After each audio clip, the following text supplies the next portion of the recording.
કેમ છો વિદ્યાર્થી મિત્રો? તો બાળકો, આજનો જે વિડીયો છે એ વિડીયો છે ગુરુત્વીય સ્થિતિ ઉર્જાની ઉપર, ગ્રેવિટેશનલ પોટેન્શિયલ એનર્જીની ઉપર. બાળકો જોજો, એની આગળનો જે આપણો વિડીયો હતો કે જેની અંદર દીકરા મેં તમને લોકોને શીખવાડ્યું હતું ગુરુત્વીય સ્થિતિમાન ફાઈ. ઓકે, ધ્યાનથી મેં તમને ખ્યાલ આપ્યો છે ગુરુત્વીય સ્થિતિમાનનો. આ વસ્તુ તમે લોકો સમજી ગયા છે. જો તમે આ વિડીયો નહીં જોયો હોય તો મારી રિક્વેસ્ટ છે, પહેલાં તમે એ વિડીયો જોજો, પછી જ તમે સ્થિતિ ઉર્જાને સમજજો. અને એમ પણ આ જે ટોપિક છે એ 12th માટે બહુ જ ઇમ્પોર્ટન્ટ છે. ઇલેક્ટ્રોસ્ટેટિક્સની અંદર વિદ્યુત સ્થિતિ ઉર્જા થઈને આવવાનું જ છે. હું તમને વારંવાર કહું છું, આ જે પ્રકરણ છે ગુરુત્વાકર્ષણ એ ઇલેક્ટ્રોસ્ટેટિક્સ એટલે 12મા ધોરણનું પહેલું અને બીજું પ્રકરણ, બે પ્રકરણ આની ઉપર બેસ્ટ છે, એટલે ખૂબ જ અગત્યનું છે. મહેરબાની કરીને બહુ સિરિયસલી આ બધી વસ્તુઓને લેજો. ઓકે, તો ફરીથી આપણે ધ્યાન આપો જરા. ગુરુત્વીય સ્થિતિમાન, બેટા ત્યારે પણ મેં તમને સમજાવ્યું હતું કે સ્થિતિમાન એનો અર્થ થતો હોય છે સ્થિતિ ઉર્જાનું માન. હે ને, સ્થિતિ ઉર્જાનું માન. એટલે ગુરુત્વીય સ્થિતિમાન એ ખરેખર ગુરુત્વીય સ્થિતિ ઉર્જા જ હતી. અને ફિલહાલ તમે લોકો સ્થિતિ ઉર્જા શીખવાના છો. ઓકે, પણ તમને જો યાદ હોય તો મેં તમને કીધું હતું, નો ડાઉટ સ્થિતિ, યસ, આ શું છે એ બાળકો એ જ છે જે સાંભળજો, સ્થિતિ ઉર્જાનું માન એટલે છે સ્થિતિ ઉર્જા જ. પણ તમને યાદ હોય તો મેં તમને લોકોને ચોખવટ કરી હતી એકમ દળ ધરાવતા પદાર્થની સ્થિતિ ઉર્જાનું માન. ખૂબ અગત્યનું બાળકો, એકમ દળ ધરાવતા પદાર્થ, એવો પદાર્થ કે જેનું દળ કમ્પલસરી 1 એકમ હોવો જોઈએ, એવા પદાર્થની સ્થિતિ ઉર્જા, એટલે એને કહેતા આપણે ગુરુત્વીય સ્થિતિમાન. તો સર પછી મને કહો, સ્થિતિ ઉર્જા કોને કહેશો? સ્થિતિ ઉર્જા એટલે દળ સાથે કોઈ લેવા દેવા નહીં, ગમે તે એમ દળના પદાર્થની સ્થિતિ ઉર્જા. ઓકે, સ્થિતિ ઉર્જા એટલે એને કહેવાય બેટા વ્યાપક રીતે સ્થિતિ ઉર્જા. બસ આટલું છે. જો આ તમારા મગજમાં બેસી ગયું તો બરાબર છે, સમજો. આગળ કોઈ પ્રોબ્લેમ્સ તમને નડવાના નથી. એટલે કહેવાનું મતલબ એમ, હું તમને આવું કંઈક કહેવા માંગુ છું, આ સંબંધ છે દળ અને સ્થિતિ ઉર્જા વચ્ચેનો.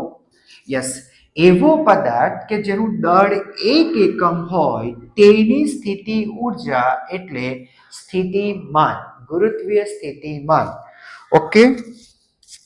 ઓકે, એનું મતલબ ગમે તે એમ દળ ધરાવતા પદાર્થની સ્થિતિ ઉર્જા એ જે આવે બાળકો, એને સ્થિતિ ઉર્જા કહીશું. એટલે યુ બરાબર m5. બહુ જ અગત્યનું. બસ આટલું એક પરિણામ અગત્યનું છે, બાકી તો બધું ઠીક. Okay, yes, u is equal to m5. અને ફાઈ તો તમે આખો વિડીયો લેક્ચર આખો શીખી ગયા છો ફાઈ વિશે. તો બસ ખાલી એમ વડે ગુણી નાખો એટલે તમને મળી જશે સ્થિતિ ઉર્જા. છતાં આપણે બહુ વ્યવસ્થિત રીતે એને સમજીએ. મારે તમને સમજાવવું છે સ્થિતિ ઉર્જા એટલે m5.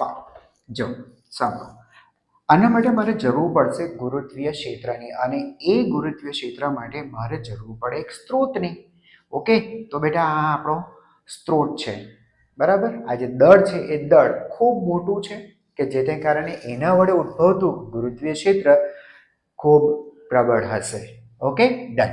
અચ્છા બેટા, આ પ્રાપ્તિ સ્થાનથી અથવા તો સ્ત્રોતથી સમજો r અંતરે આ બિંદુ પાસેનું ગુરુત્વીય સ્થિતિમાન, મારે ગુરુત્વીય સ્થિતિમાન જોઈએ છે.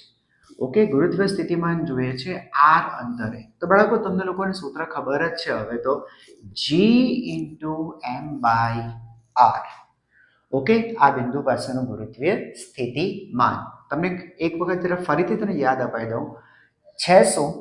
કોઈ પણ બિંદુ પાસે ક્ષેત્રના ગુરુત્વીય ક્ષેત્રના કોઈ પણ બિંદુ પાસેનું ગુરુત્વીય સ્થિતિમાન એટલે યાદ કરો અનંત અંતરેથી એકમ દળ ધરાવતા પદાર્થને આવું કઈ યાદ છે બાળકો મેં તમને શીખવાડ્યું છે અનંત અંતરેથી જેનું દળ એક એકમ હોય એક એકમ હોય તો અનંત અંતરેથી એકમ દળ ધરાવતા પદાર્થને ગુરુત્વીય ક્ષેત્રની અંદર આપેલા બિંદુ સુધી લાવવા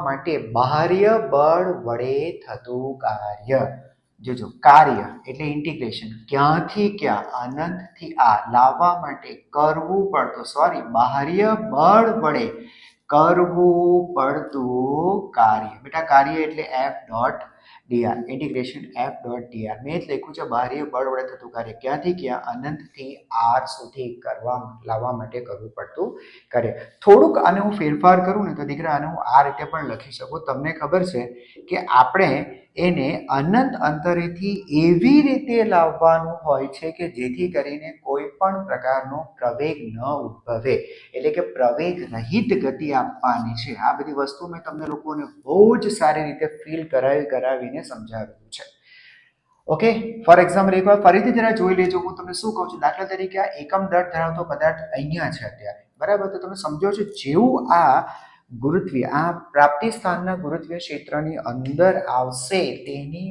ઉપર ગુરુત્વાકર્ષણ બળ લાગશે જોજો બેટા બળની દિશા પ્રાપ્તિ સ્થાન તરફ તો તેની ઉપર ગુરુત્વાકર્ષણ બળ લાગશે ઓકે તો પછી એ બળની દિશામાં પ્રવેગી ગતિ કરી જશે ઓકે મેં તમે ના પાડી પ્રવેગ નહીં ઉદ્ભવવો જોઈએ એટલે પ્રવેગ ન ઉદ્ભવે એના માટે મારે શું કરવું પડશે બળ ઝીરો કરવો પડશે તો પરિણામી બળ ઝીરો કરવા માટે હું શું કરીશ આટલા જ મૂલ્યનું બળ પરંતુ તેનાથી વિરુદ્ધ દિશામાં લગાડવું પડશે જેને આપણે કહીએ છીએ એક્સટર્નલ ફોર્સ ઓકે હવે તમારી વાત સાચી છે કે આ બંને બળોના મૂલ્ય સરખા હશે નેટ ફોર્સ ઝીરો થઈ જશે તો પછી આગળ ખસશે કેવી રીતે મેં તમને કેટલાય વિડીયોમાં તમને કહ્યું છે કે શરૂઆતમાં તમારું બાહ્ય બળ ગુરુત્વાકર્ષણ બળ કરતાં થોડુંક ઓછું રાખવાનું અને તે પણ બહુ નાના સમય માટે ડેરિવેટિવ ટાઈમ માટે એવો ટાઈમ કે જે શૂન્યને અનુલક્ષે એટલા બધા નાના સમય માટે તમારે આને પ્રવેગ આપવાનો છે બરાબર જોજો બાહ્ય બળનું મૂલ્ય ગુરુત્વાકર્ષણ બળ કરતાં સહેજ ઓછું બહુ નાના સમય માટે એટલે થશે શું એટલા સમય માટે એને પ્રવેગ મળશે એટલે વેગ જે શૂન્ય છે શૂન્યથી આ વેગ બરાબર વેગ શૂન્યથી થોડોક વધે આટલું બધું નથી થોડુંક વધે ત્યાં તો તમારે ફરીથી બાહ્ય બળનું મૂલ્ય ગુરુત્વાકર્ષણ બળ જેટલું કરી દેવાનું એટલે કે બાહ્ય બળ ઝીરો કરી નેટ ફોર્સ ઝીરો કરી દેવાનો પ્રવેગ ઝીરો થઈ ગયો એટલે હવે તમારી પાસે જે વેગ અને જે વેગ મેળવેલો છે બહુ નાનો સરખો વેગ હશે એટલા વેગથી એ એક સરખા ન્યૂટનની ગતિનો બીજો નિયમ બરાબર પ્રથમ નિયમ કે બળ નથી લાગતો તો તે જો ગતિમાં છે તો તે અચળ વેગથી ગતિ ચાલુ રાખશે એટલે પેલો જે નાનો સરખો છે એને વેગ મેળવેલો છે એટલા વેગથી એ ગતિ ચાલુ રાખશે અને એ રીતે બેટા આપણે ઇન્ફિનિટી હતું એને ક્યાં લઈ આવવાનું છે આ દરમિયાન આવું કરવા પાછળનું રીઝન શું તમને લોકોને ખબર હશે આ રીતે લાવવા પાછળનું રીઝન કે અહીંયા બળ વડે આ બાહ્ય બળ વડે જે કંઈ પણ કાર્ય થાય છે એ કાર્ય ગતિ ઉર્જામાં કન્વર્ટ નહીં થશે કારણ કે તમે સમજો છો કે પ્રવેગ ઝીરો છે બાળકો પ્રવેગ ઝીરો એટલે વેગમાં કોઈ ફેરફાર થતો નથી અને બાળકો વેગમાં કોઈ ફેરફાર નથી થતો એટલે ગતિ ઉર્જામાં કોઈ ફેરફાર નથી થતો એટલે ઇન શોર્ટ અહીંયા જે કાર્ય આપણે કર્યું છે એ કાર્યનું રૂપાંતર ગતિ ઉર્જામાં નથી થતું તો ગતિ ઉર્જામાં નથી થતું તો પછી કઈ ઉર્જામાં રૂપાંતર થાય છે જેને આપણે કહીએ છીએ સ્થિતિ ઉર્જામાં એટલે અહીંયા જે કાર્ય થશે સમજાય છે એ તમારા પદાર્થને સમજાય છે એ પદાર્થને સ્થિતિ ઉર્જા સ્વરૂપે પ્રાપ્ત થશે એટલે તો કહીએ છીએ કે થયેલું કાર્ય એ એકમ દળ ધરાવતા પદાર્થની સ્થિતિ ઉર્જા છે જો કે એકમ દળ ધરાવતા પદાર્થની સ્થિતિ ઉર્જા એને જ આપણે કહીએ છીએ ગુરુત્વીય સ્થિતિમાન આઈ હોપ કે તમને લોકોને ફીલ મળ્યું હશે કે શા માટે આપણે પ્રવેગ રહિત ગતિ આપીએ છીએ કારણ કે આપણે નથી ઈચ્છતા કે ગતિ ઉર્જામાં વધારો થાય એટલે કે કાર્ય રૂપાંતર ટૂંકમાં ગતિ ઉર્જામાં થાય અન્ય ઉર્જામાં શું બાકી રહે બેટા વિશ્વમાં બે તો મુખ્ય ઉર્જા છે એક છે ગતિ ઉર્જા અને બીજી સ્થિતિ ઉર્જા જો રૂપાંતર ગતિ ઉર્જામાં નથી થતું તો એ રૂપાંતર શામાં થતું હશે? સ્થિતિ ઉર્જામાં. સીધી વસ્તુ છે. ઓકે, તો બાળકો થોડા ઘણા ફેરફાર જો હું અંદર કરી નાખું તો તમે સમજો છો કે અહીંયા એફ એક્સટર્નલ જે ખરું, અચ્છા આ જે કાર્ય છે એ કાર્ય સમજો કે એકમ દળ ધરાવતા પદાર્થ એમ દળ ધરાવતા પદાર્થ માટે કર્યું હોય તો તમારે એને શું કરવું પડશે બેટા? એમ વડે ભાગી નાખવું પડશે, હે ને?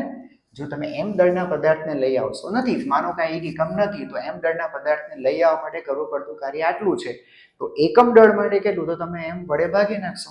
અચ્છા, હવે જો ધ્યાનથી સાંભળજો બેટા, ઇન્ટિગ્રેશન ઇન્ફિનિટિવ દ્વારા એફ એક્સટર્નલ જે ખરું એની જગ્યાએ હું લખી શકું માઇનસ એફ જી, હે ને બેટા? કારણ કે આ બાહ્ય બળ એ આનો વિરોધી સદિશ છે, આના મૂલ્ય જેટલું જ પણ તેનાથી ઓપોઝિટ ડાયરેક્શનમાં. તો એફ એક્સટર્નલની જગ્યાએ લખ્યું minus F G by M dot D R. અચ્છા બેટા, હવે જરા જોજો, આ એફજી બાય એમ એટલે એકમ દળ ધરાવતા પદાર્થ પર લાગતું ગુરુત્વાકર્ષણ બળ, એટલે તમને ખબર છે તો ગુરુત્વીય ક્ષેત્રની તીવ્રતા છે, ડોટ ડીઆર. ઓકે, એટલે તમને મેં ઇનશોર્ટ મેં ગુરુત્વીય સ્થિતિમાનનું એક સૂત્ર આપ્યું, બરાબર? કે ભાઈ અનંત અંતરેથી એકમ દળ ધરાવતા પદાર્થને ગુરુત્વીય ક્ષેત્રના કોઈ આર અંતર ગુરુત્વીય ક્ષેત્રમાં કોઈ બિંદુ સુધી લાવવા માટે ક્ષેત્રની વિરુદ્ધ કરવું પડતું કાર્ય. સમજાય છે? અને એ જે કાર્ય કરો છો એ કયા સ્વરૂપે પ્રાપ્ત થાય છે? સ્થિતિ ઉર્જા સ્વરૂપે. એટલે જ આપણે કહીએ છીએ કે આજે છે એ ખરેખર એકમ દળ ધરાવતા પદાર્થની સ્થિતિ ઉર્જા છે. આની જગ્યાએ કદાચ હું એમ દળ ધરાવતા પદાર્થને લાવું તો સ્થિતિ ઉર્જા કેટલી હશે? એટલે બેટા મારે શું કરવું પડે? આ એકમ દળ માટે તો એમ દળ ગુણી નાખો, બીજું તો શું હોય? એટલે મને શું મળી જાય? સ્થિતિ ઉર્જા મળી જાય, બીજું તો શું હોય? આ ઇન શોર્ટ ફીલ આવી ગયું હશે. સ્થિતિ ઉર્જા બીજું કશું નથી હોતું, બરાબર? સ્થિતિ ઉર્જા હોય છે m5. ક્લિયર થઈ ગયું? Okay, done. આ આપણો સ્ત્રોત, બરાબર? અહીંયાથી આર અંતરે આ બિંદુ પાસેની સ્થિતિ ઉર્જા કેટલી? તો બેટા મેં તમને લોકોને સૂત્ર આપ્યું, સ્થિતિ ઉર્જા થશે m × 5, બરાબર? ચાલો બેટા 5 ની વેલ્યુ મૂકી દઈએ તો સૂત્ર છે માઇનસ gm/r. ઇન શોર્ટ તમે સૂત્ર યાદ રાખો, સ્થિતિ ઉર્જા u = -g × m × m/r. આ પરિણામ બહુ જ અગત્યનું, ટૂંકમાં યાદ રાખો. એક પદાર્થ છે m, બીજો પદાર્થ આ કોઈ પદાર્થ સ્મોલ m, એમની વચ્ચેનું અંતર કોઈ r છે. ઓકે, તો આ બે પદાર્થોથી બનતા તંત્રની સ્થિતિ ઉર્જા, જો ધ્યાન રાખજો, એવું ના કહેવાય કે m દળના પદાર્થની સ્થિતિ ઉર્જા. ઓકે, પણ આપણે કહીશું તમારો પ્રાપ્તિ સ્થાન અથવા તો સ્ત્રોત અને આ તમારો પરીક્ષણ દળ, હે ને, જે કહો તે તમે. તો આ બે દળોથી બનતું એક જે સિસ્ટમ છે, તંત્ર છે, તંત્રની સ્થિતિ ઉર્જા હોય, બરાબર? ખાલી આ એમ દળના પદાર્થની નહીં હોઈ શકે.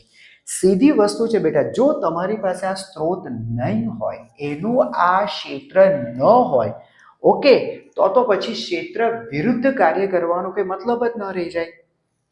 ના સમજાયું હોય? સમજો, દાખલા તરીકે હું તમને શું કહું કે તમે અનંત અંતરે છો, તમારી પાસે એમ દળનો પદાર્થ છે, તમારે એને અહીંયા લાવવો છે. અહીંયા કોઈ ક્ષેત્ર નથી, ધ્યાન આપજો, અહીંયા કોઈ ગુરુત્વીય ક્ષેત્ર નથી અને તમારે એને અહીંયા લાવવું છે. તો એના માટે તમારે કોઈ કાર્ય કરવાનું આવશે જ નહીં. તમે કહો ક્ષેત્ર વિરુદ્ધ અથવા તો બાહ્ય બળ વડે કરવું પડતું કાર્ય, તો અહીંયા બાહ્ય બળ વડે કોઈ કાર્ય કરવાનું આવશે જ નહીં. કેમ નહીં આવશે? દાખલા તરીકે આ સ્થિર છે, તમે એને સહેજ ધક્કો મારી દો, હે ને, થોડુંક એક ક્ષણ માટે બળ લગાડો અને ગતિ આપી દો અને પછી એ બળ 0 કરી દો. એટલે એક ક્ષણ માટે તમે બળ લગાડો છો, એટલે એક ક્ષણ માટે તેને પ્રવેગ મળે અને એ પ્રવેગ મળે એટલે તેનો વેગ 0 થી થોડોક વધે. તો એ જે કંઈ પણ નાનો સરખો એને વેગ મેળવેલો હશે, બહુ નાનો હશે, કંઈ વાંધો નહીં, પણ જે પણ નાનો સરખો વેગ મેળવ્યો હશે એ વેગ પછી અચળ રહી જશે અને પછી ધીમે ધીમે ગતિ કરતો જાતે જ અહીંયા પહોંચી જશે. એટલે કહેવાનો મતલબ તમે તો કોઈ કાર્ય કર્યું જ નથી. સમજાય છે ને? કાર્ય સ્થિતિ ઉર્જામાં કન્વર્ટ થાય તો સ્થિતિ ઉર્જા તો આવવાની જ નથી, કારણ કે કાર્ય 0 છે. સમજાય છે?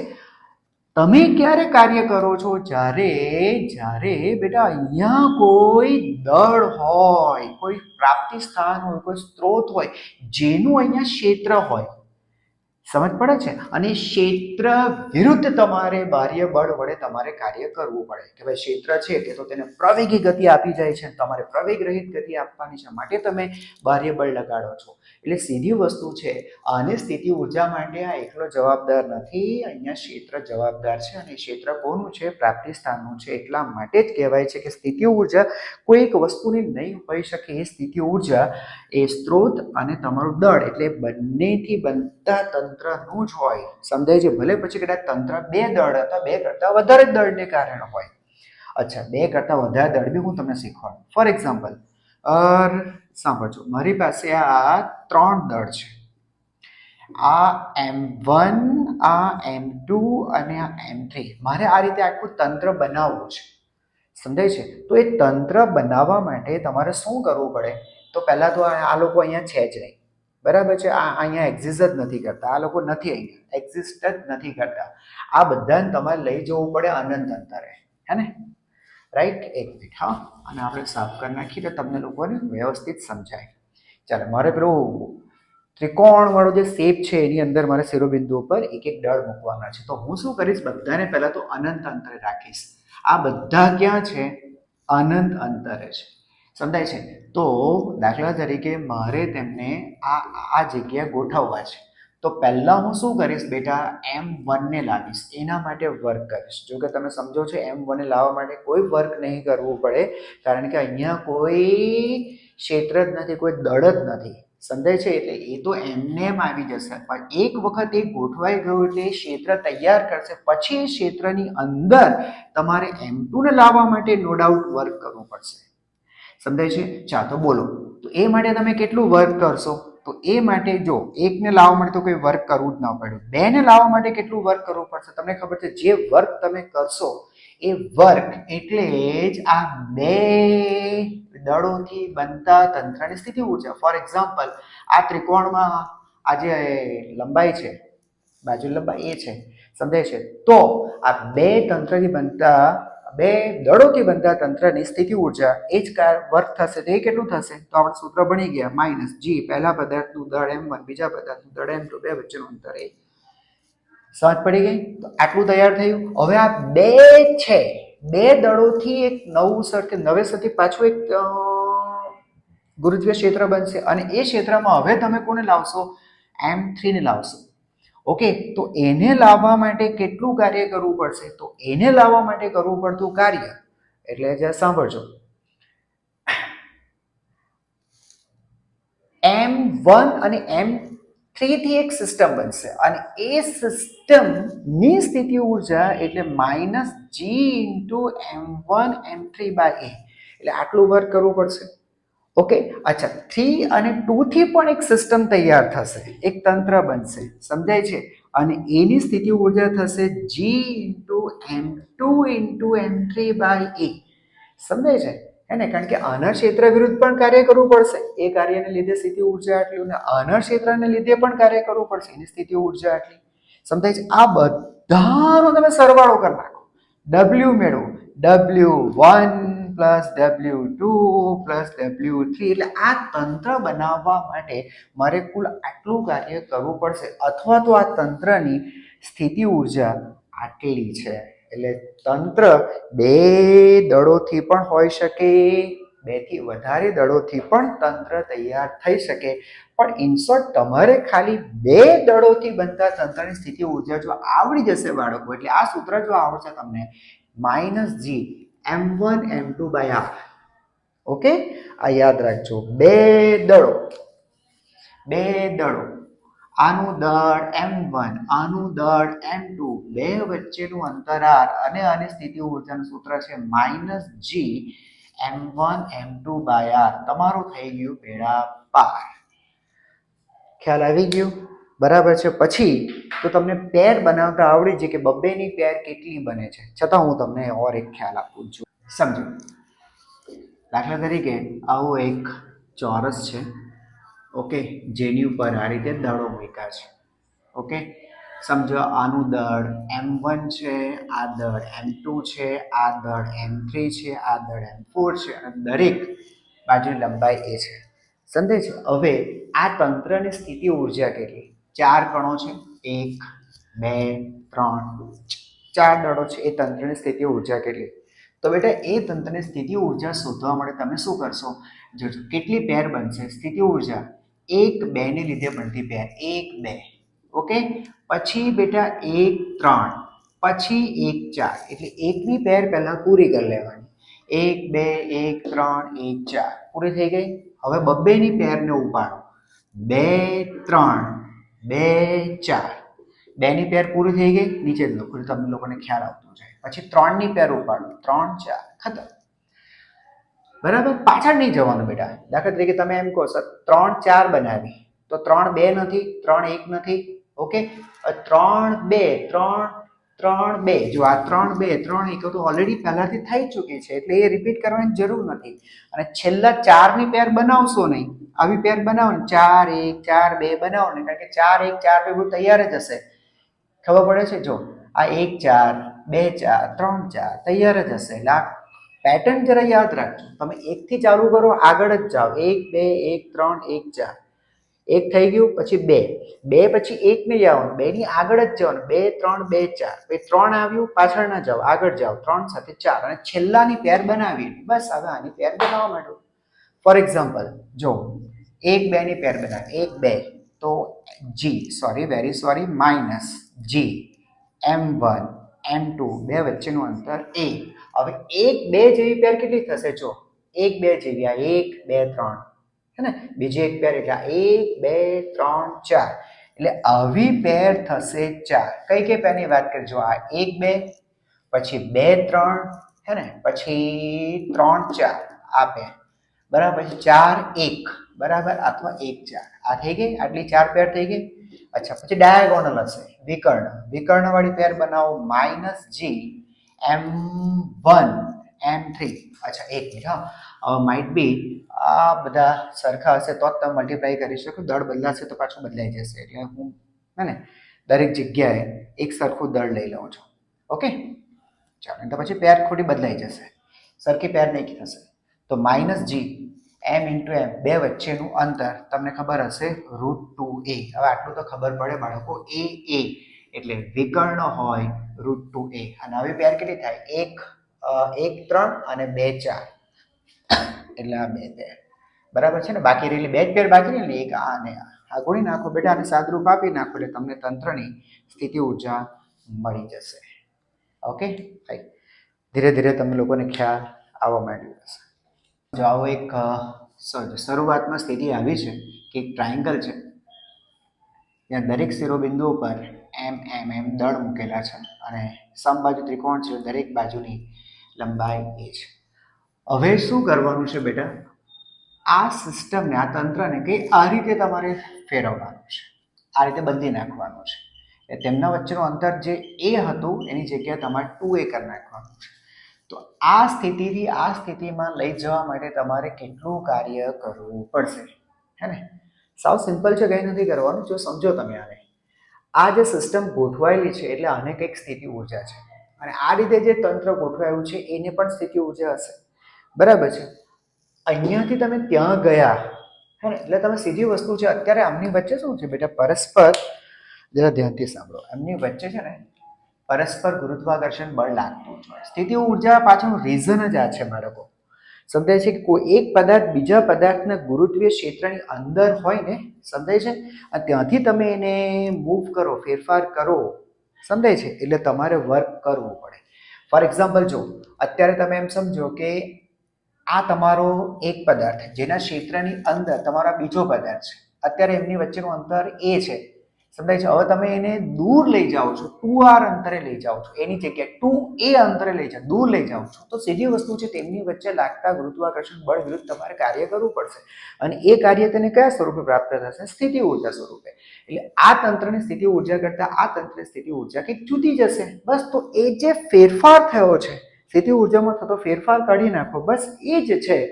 બરાબર છે, વર્ક, બીજું તો શું? બરાબર ને. એક નોર્મલ ઇક્વેશન બાળકો તમારે યાદ રાખવું જોઈએ કે આ જે વર્ક છે કોના વડે થતું વર્ક છે બાહ્ય બળ વડે થતું આ જે કાર્ય છે એફ એક્સટર્નલ એ શામાં કન્વર્ટ થાય છે સ્થિતિ ઉર્જા આ જ વસ્તુ તમારે યાદ રાખવું છે W external is equal to delta you હે ને તો અહીંયા જે તમે જે પણ કાર્ય કરશો એ સ્થિતિ ઉર્જામાં થતો ફેરફાર છે એટલે આની સ્થિતિ ઉર્જા શોધી કાઢીએ આની સ્થિતિ ઉર્જા શોધી કાઢીએ બરાબર સ્થિતિ ઉર્જામાં થતો ફેરફાર જોઈ લો એટલે વર્ક મળી જાય ડેમ ઇઝી ચાલો પહેલા શરૂઆતમાં સ્થિતિ ઉર્જા કેટલી છે જરા ચેક કરીએ 3 તંત્ર છે બાળકો સમજાય છે ને ઓકે તો આને હું 1 2 3 કહું એટલે 1 2 વત્તા સ્થિતિ ઉર્જા 1 3 વત્તા સ્થિતિ ઉર્જા 2 3 ચાલો પહેલા 1 2 ની જોઈ લઈએ તો 1 2 ની માઇનસ જી ઇન્ટુ એમ એટલે એમ સ્ક્વેર બે વચ્ચેનું અંતર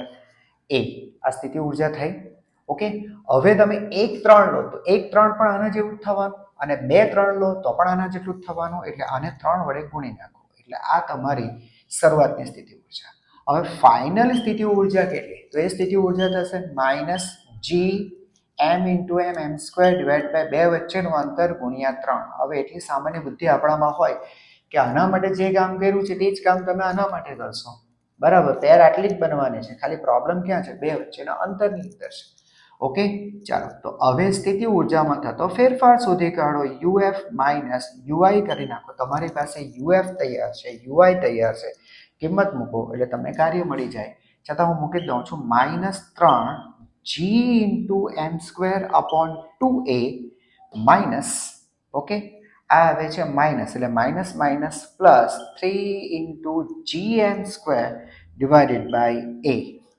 બરાબર બધું જ સેમ છે બરાબર ખાલી અહીંયા 1/2 છે એટલે 3 જી એમ સ્ક્વેર ડિવાઇડ બાય એ આટલું કોમન કાઢીએ આને પહેલા રાખીએ તો આ 1 માઇનસ 1/2 હે ને આ 1 માઇનસ 1/2 1 માંથી 1/2 બાદ કરો એટલે 1/2 હે ને એટલે 1/2 આ ઉપર 3 જી એમ સ્ક્વેર બાય એ આટલું સ્થિતિ ઉર્જા ફેરફાર થયો એ શું થયું બાહ્ય બળ વડે થયેલું કાર્ય છે એટલે પરિણામ બાળકો આ બહુ જ અગત્યનું છે આ ધ્યાન રાખજો ડબલ્યુ એક્સટર્નલ એટલે બાહ્ય બળ વડે થયેલું કાર્ય સ્થિતિ ઉર્જામાં થતા ફેરફાર બરાબર હોય છે જોજો બાળકો હવે આ પૃથ્વી છે પૃથ્વીનું દળ એમ અને તેની ત્રિજ્યા છે આર હવે અહીંયા તમને કોઈ એમ દળનો પદાર્થ આપ્યો છે બરાબર એટલે પૃથ્વીની સપાટી પર જ છે એટલે કેન્દ્રથી અંતર આર જેટલું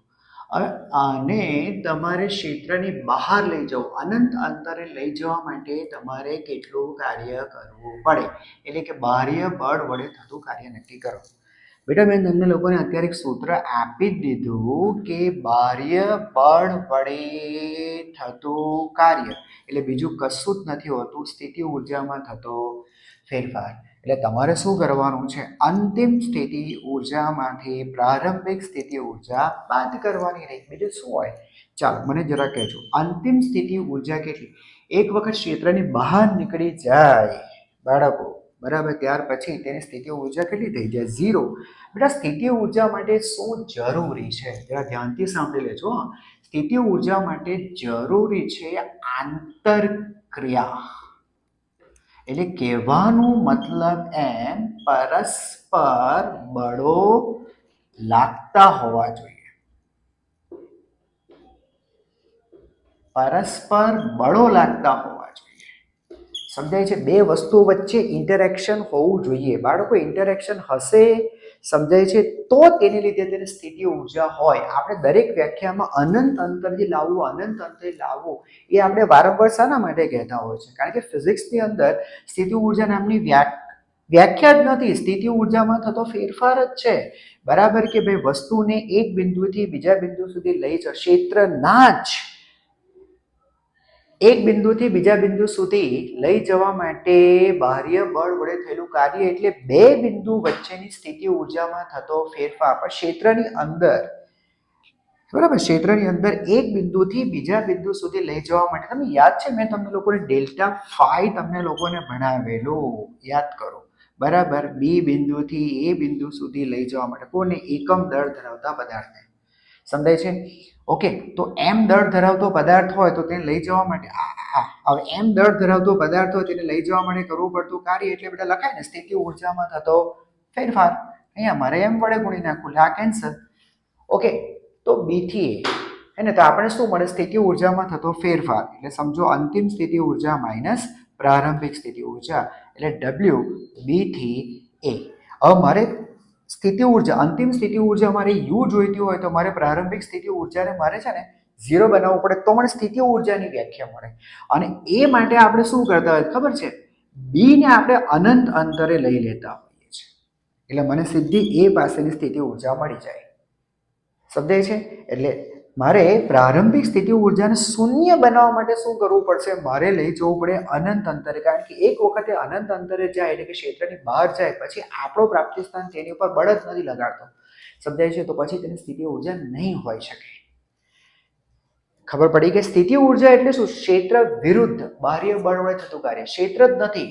તો કાર્ય કરવાનો કોઈ પ્રશ્ન જ નથી આવતો આઈ હોપ કે તમને વસ્તુ સમજાતી હોવી જોઈએ બાળકો બહુ જ અગત્યનું છે સ્થિતિ ઉર્જાની ફીલ ઓકે તો આ એમ દળના પદાર્થને અનંત અંતરે લઈ જવા માટે કેટલું કાર્ય કરવું પડશે તો કરવું પડતું કાર્ય એટલે સ્થિતિ ઉર્જામાં થતો ફેરફાર અચ્છા તો હું લખીશ અંતિમ સ્થિતિ ઉર્જા માઇનસ પ્રારંભિક સ્થિતિ ઉર્જા બેટા અંતે આ શરૂઆતની સ્થિતિ આ અંતિમ સ્થિતિ તો અંતિમ સ્થિતિ ઉર્જા તો દીકરા 0 છે શરૂઆતની સ્થિતિ ઉર્જા કેટલી અહીંયા સ્થિતિ ઉર્જા કેટલી છે તો માઇનસ આ બે તંત્ર જી પૃથ્વીનું દળ તે પદાર્થનું દળ અને બે વચ્ચેનું અંતર એટલે પૃથ્વીની ત્રિજ્યા આ અંતર એટલું જ છે ઓકે તો કેટલું કાર્ય કરવું પડશે તો એ જે કાર્ય છે એ કરવું પડશે તમારે g into m e m by r e આટલું કાર્ય કરવું પડે ઓકે સમજાયું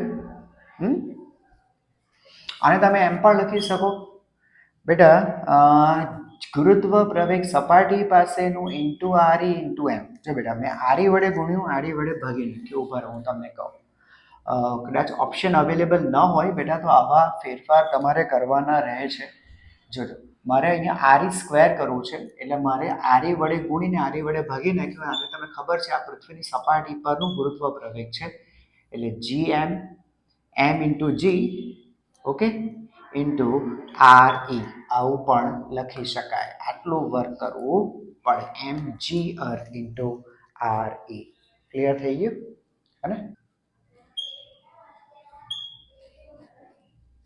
આ 1 કિલોગ્રામ આ પણ 1 કિલોગ્રામ બે દળ છે એમના વચ્ચેનું અંતર 1 મીટર છે ઓકે હવે એમની વચ્ચે ગુરુત્વાકર્ષણ બળ લાગે છે તમે સમજો છો તો ગુરુત્વાકર્ષણ બળને લીધે એકબીજા તરફ એ લોકો પ્રવેગી ગતિ કરશે ઓકે અને સમજો કે કોઈ ક્ષણે હવે આમની વચ્ચેનું અંતર 0.5 મીટર છે ઓકે તો આનો વેગ v1 છે આનો વેગ v2 છે આ તમારો પહેલો પદાર્થ અને આ બીજો પદાર્થ આનો વેગ v1 છે આનો વેગ v2 છે તો નક્કી કરો v1 અને v2 કેટલા હશે જો સીધી વસ્તુ છે અહીંયા જે ગુરુત્વાકર્ષણ બળ લાગે છે ને ઓકે આ જે ગુરુત્વાકર્ષણ આને તમે એક કામ કરો આ એક તંત્ર છે એક સિસ્ટમ છે ઓકે તો સિસ્ટમ તો બહારથી તો કોઈ બળ નથી લાગતો સમજો આ જે સિસ્ટમ છે સિસ્ટમ પર બહારથી તો કોઈ બળ લાગતો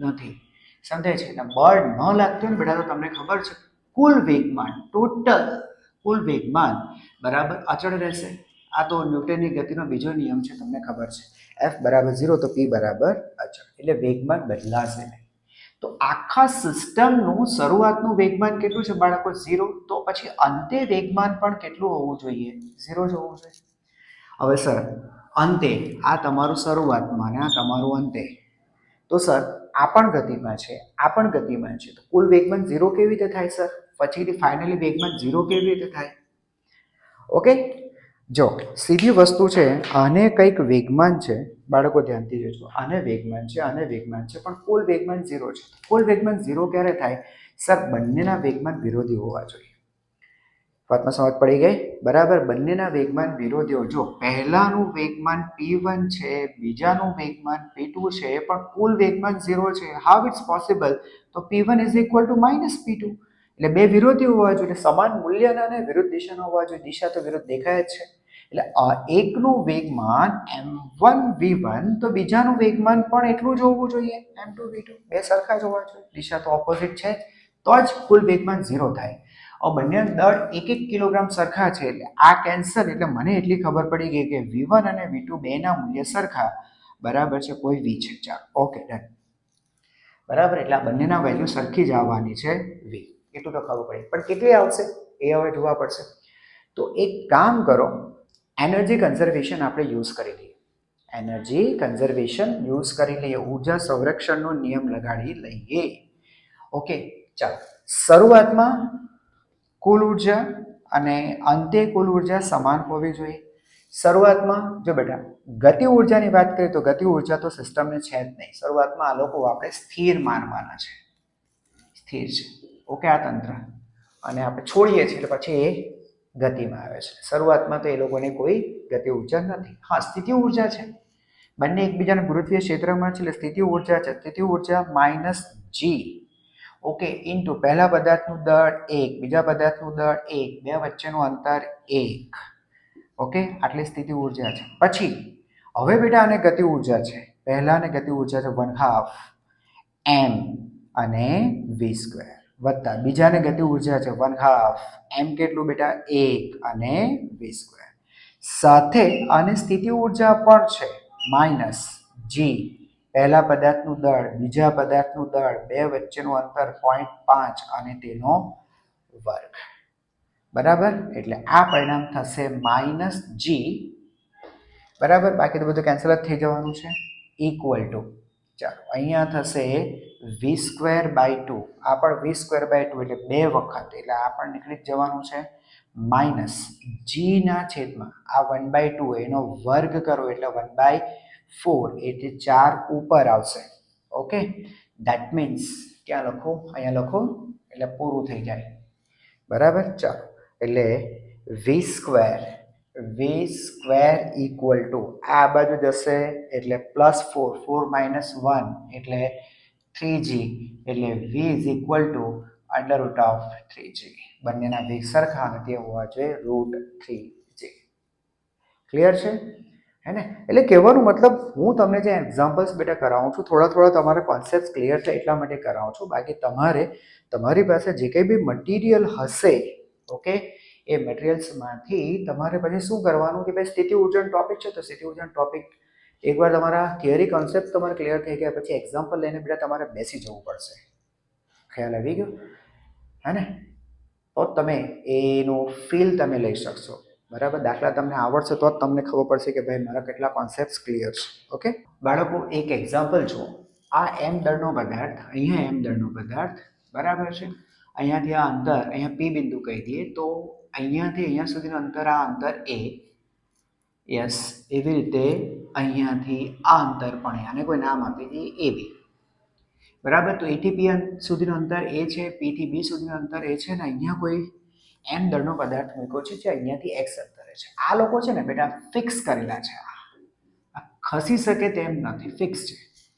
અને આ છે ને એ ફ્રી છે, એ ફ્રી ટુ મૂવ, એ ગતિ કરી શકે એમ છે. શરૂઆતમાં એને સ્થિર છે, તમે એને ફ્રી કરો એટલે હું માનું છું ત્યાં સુધી છે ને બેટા ઉપર ગતિ કરી જશે. કેમ ગતિ કરી જશે? જો સાંભળો. બેટા આ બેને જોડતી રેખા પર આની ઉપર આના વડે ગુરુત્વાકર્ષણ બળ લાગશે. યસ, એવી રીતે આ બેને જોડતી રેખા પર આમ ખેંચો એટલે આની પર ગુરુત્વાકર્ષણ બળ લાગશે. તો આ બે બળોનું પરિણામી બળ બેટા હું માનું ત્યાં સુધી ઉપર આ તરફ હશે, નેટ ફોર્સ. એટલે હું તમને કહું છું આ દિશામાં p તરફ તે પ્રવેગી ગતિ કરી જશે. તમને કહે છે અહીંયા p પાસે આનો વેગ કેટલો હશે તે નક્કી કરો. p પાસે તેનો વેગ કેટલો હશે તે તમે નક્કી કરો. Okay, done. અચ્છા, જરા ધ્યાનથી જોજો બાળકો. આપણે એનર્જી કન્ઝર્વેશન લગાડવાનું છે, વિશેષ કંઈ નથી કરો. જ્યારે પણ તમને કોઈ સમજાતું નહીં હોય, દાખલા હું ક્યાંથી શરૂ કરું, બરાબર છે, શું કરું કંઈ ખબર નથી પડતી, ત્યારે તમારે છે ને બેટા એનર્જી કન્ઝર્વેશન, બરાબર, યાંત્રિક ઉર્જા સંરક્ષણનો જે નિયમ છે ને એ નિયમ બ્રહ્માસ્ત્ર છે, એ લગાડ દો. બરાબર છે. 99.99% એ બેસી જ જશે. એટલે આને તમે ઇનિશિયલ પોઝિશન કહો અને તમે ફાઇનલ પોઝિશન કહો, આ બે વચ્ચે ઉર્જા સંરક્ષણ એટલે કુલ ઉર્જા બદલાવી જોઈએ નહીં. અચ્છા, હવે સમજો અહીંયા તો શરૂઆતમાં સ્થિર છે એટલે તેની ગતિ ઉર્જા તો નહીં હશે, પણ સ્થિતિ ઉર્જા હશે, કારણ કે આના ક્ષેત્રની અંદર છે એટલે આ બે ને કારણે સ્થિતિ ઉર્જા છે, આના ક્ષેત્રમાં છે એટલે આને લીધે પણ આને સ્થિતિ ઉર્જા હશે. તો સ્થિતિ ઉર્જા ગણી નાખો. સ્થિતિ ઉર્જા માઇનસ જી, પેલાનું આનું દળ એમ, પેલાનું દળ સ્મોલ એમ, બે વચ્ચેનું અંતર. હવે બાળકો આ એ છે, આ એક્સ છે, તો આ વિકર્ણ કેટલો થશે? એ વિકર્ણ થશે વર્ગમૂળની અંદર એક્સ સ્ક્વેર પ્લસ એ સ્ક્વેર.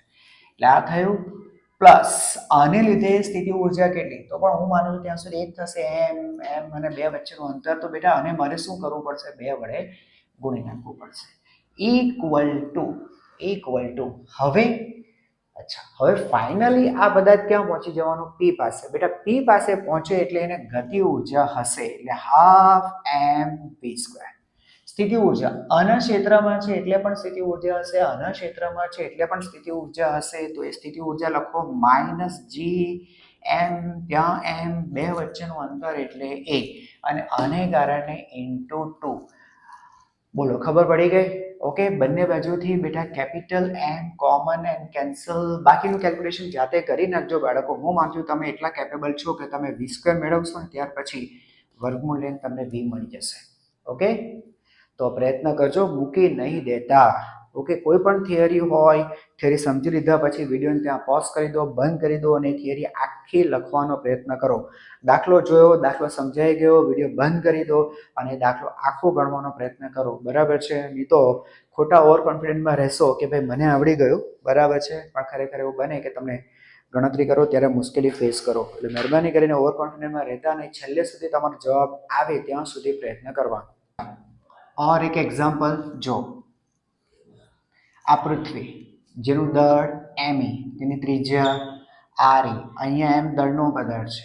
તે પદાર્થને ઉચકીને તમે કોઈ એચ ઊંચાઈએ લઈ જાઓ, અહીંયા લઈ જાઓ, અને એના માટે તમારે કેટલું કાર્ય કરવું પડે એ નક્કી કરો. ઓકે, ચાલો. મેં તમને આગળ કહ્યું તે પ્રમાણે બાહ્ય બળ વડે થતું કાર્ય એટલે સ્થિતિ ઉર્જામાં થતો ફેરફાર. ઓકે, ચાલો. એટલે કે અંતિમ સ્થિતિ ઉર્જા માઇનસ પ્રારંભિક સ્થિતિ ઉર્જા. અંતિમ સ્થિતિ ઉર્જા આ તમારી ઇનિશિયલ પોઝિશન, આ ફાઇનલ પોઝિશન. અચ્છા, ફાઇનલ પોઝિશન પાસેની સ્થિતિ ઉર્જા માઇનસ જી, પૃથ્વીનું દળ, પદાર્થનું દળ, ત્યાંથી અંતર એટલે બેટા આના કેન્દ્રથી, કારણ કે આ બધું દળ આપણે કેન્દ્ર પર લેવાનું હોય છે. તો અહીંયાથી અંતર તમે ગણશો, અહીંયાથી અહીંયા સુધી ફાઇનલ સુધીનું અંતર ગણશો એટલે એ અંતર થશે આરઈ પ્લસ એચ. ઓકે, ચાલો. તો આ થઈ ગઈ માઇનસ અંત્ય સ્થિતિ ઉર્જા કેટલી થશે? માઇનસ જી, પૃથ્વીનું દળ, પદાર્થનું દળ, તે બે વચ્ચેનું અંતર એટલે અહીંયાની વાત કરીએ તો બેટા અંતર આરી છે. ઓકે, અને જરા સાદુરૂપ આપીએ, ઇક્વલ ટુ આ માઇનસ માઇનસ બેટા પ્લસ થઈ જશે. Okay, done. G into m e into m આટલું સામાન્ય કાઢી નાખીએ એટલે અંદર જશો એટલે આ મળશે 1/r. પહેલા લખ્યું બરાબર, પછી લખું છું માઇનસ, આ બધું કોમન છે, 1/re પ્લસ એચ. અચ્છા, આવું આ પરિણામ છે. તો કાઉન્સને પહેલા સોલ્વ કરું એટલે લખું છું RE into bracket RE plus H. અહીંયા બાળકો RE plus h minus RE એટલે આ કેન્સલ થઈ જશે. બાકી તો તમને ખબર છે જી ઇન્ટુ એમઈ એમ તો તમે લખવાના છો. ઓકે, ચાલો. એનો મતલબ એમ થયો g into m e into m. Okay, r e plus h minus r e. Okay, done. Upon, અચ્છા બેટા એક કામ કરો, નીચે છે આરી. અચ્છા, એક આરી જો કોમન કાઢી નાખીએ અંદરથી તો 1 પ્લસ એચ બાય આરી આવશે. ડન. હવે તમે આને ઓળખો છો, આ શું છે? પૃથ્વીની સપાટી પરનું ગુરુત્વ પ્રવેગ એટલે એમ જી એટલે સપાટી પરની, અને 1 પ્લસ અચ્છા એમ mgm અચ્છા આ h રહી ગયો ને મારો ઉપર મારે લખવાનું રહી ગયું h 1 plus h upon re તો બેટા આટલું તમારે વર્ક કરવું પડે બરાબર હવે એમસીક્યુ મેં કેટલામાં શા માટે લીધું છે હું તમને જરા સમજાવું જોજો W ઇઝ ઇક્વલ ટુ હવે એક વસ્તુ જે W છે એ શું છે એ સ્થિતિ ઉર્જામાં થતો ફેરફાર જ આવશે અચ્છા તો સ્થિતિ ઉર્જામાં થતો ફેરફાર એટલે mgh upon 1 plus h upon re આવું પરિણામ છે ને બાળકો તમારી પાસે હવે હું તમને એમ કહું કે આ h છે ને h એ re ની સરખામણીમાં બહુ ઓછું છે તમને ખબર છે re એટલે 6400 કિલોમીટર થાય હે ને અને આ h એટલે તમે શું લેશો બેટા 10 કિલોમીટર 20 કિલોમીટર 100 200 કિલોમીટર હે ને એટલે આ મીટરમાં આવે સોરી 100 કિલોમીટર ને બેટા 1 મીટર પૃથ્વી સપાટી તદ્દન નજીક હું એમ કહેવા માંગુ છું h એટલે સપાટીની તદ્દન નજીક હે ને હું આ કોન્સેપ્ટમાં તમને કહેવા માંગુ છું બરાબર એટલે 50 મીટર 100 મીટર 150 200 મીટર એટલે મીટરમાં આવે અને આ પેલું કિલોમીટરમાં એટલે બહુ નાનો છે તો બેટા એવા કેસમાં h બાય re આ જે વેલ્યુ છે અંશ બહુ નાનો છેદ બહુ મોટો છે તો આ વેલ્યુ લગભગ 0 થઈ ગઈ હવે છેદ 0 તમારું થઈ ગયું એટલે સ્થિતિ ઉર્જામાં થતો વધારો આ 0 થઈ ગયો 1 પ્લસ 0 એટલે નીચે 1 એટલે mgh અને તમે લોકો બેટા આને છે ને બહુ સારી રીતે ઓળખો છો બરાબર આગળના ધોરણોથી તમે લોકો ભણતા આવ્યા છો 10મા ધોરણમાંથી પરફેક્ટ કહું તો બરાબર કે ભાઈ પૃથ્વીની સપાટીથી h ઊંચાઈએ જાઓ તો સ્થિતિ ઉર્જામાં કેટલો વધારો થાય mgh આઈ હોપ કે તમને લોકોને ફીલ મળી ગયું હશે તમે લોકોને આ બધી વસ્તુ શીખ્યા તો છો કે ભાઈ પૃથ્વીની સપાટીથી કોઈ h ઊંચાઈએ પદાર્થને લઈ જવામાં આવે તો તેની સ્થિતિ ઉર્જામાં કેટલો વધારો થાય તો તે mgh કઈ રીતે mgh આવે છે બરાબર છે તમને આના પરથી ખબર પડી ગઈ હશે ઓકે તો આઈ હોપ કે સ્થિતિ ઉર્જા નો ડાઉટ થોડો ટોપિક જે ખરો એ થોડોક કન્ફ્યુઝ કરે એવું છે સમજાય એવું પણ મુશ્કેલી સમજાતો હોય છે પણ જે રીતે મેં વિડીયો બનાવ્યો છે આઈ હોપ કે તમને લોકોને ખબર પડી ગઈ હશે તમને ફીલ મળી ગયો અહીંયા આ વિડીયો આપણે પૂરું કરીએ છીએ યસ નેક્સ્ટ વિડીયોમાં ફરી પાછું મળવાનું થશે ત્યાં સુધી લવ ફિઝિક્સ ફીલ ફિઝિક્સ